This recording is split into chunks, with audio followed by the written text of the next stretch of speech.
Welcome back to PopGalaxy. I'm Emily and we're continuing our segment with Matt Hawkins.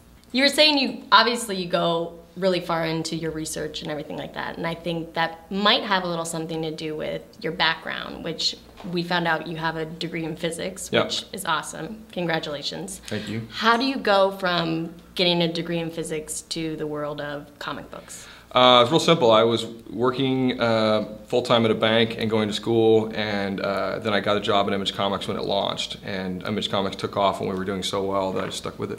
Never looked back. Nice. It was fun.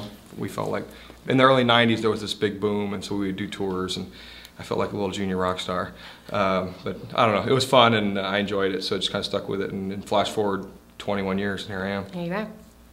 You have this degree in physics. You've told us you got into the world of GMO. Was that, you kind of touched on this, but was it fun for you?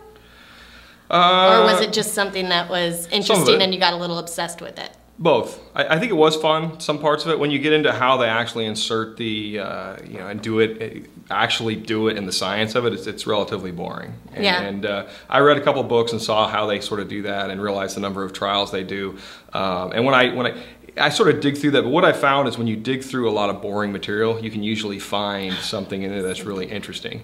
And so I skimmed through a lot, but how they insert these things in the various tests and trials they do are like sometimes months and months and months of just literally inputting a single thing and then sitting back and watching what happens. That's what some of these people do.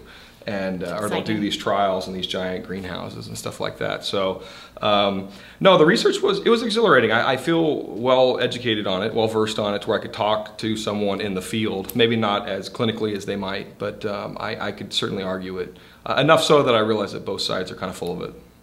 Thank you for watching. You can find the digital version of Wildfire exclusively on wowio.com.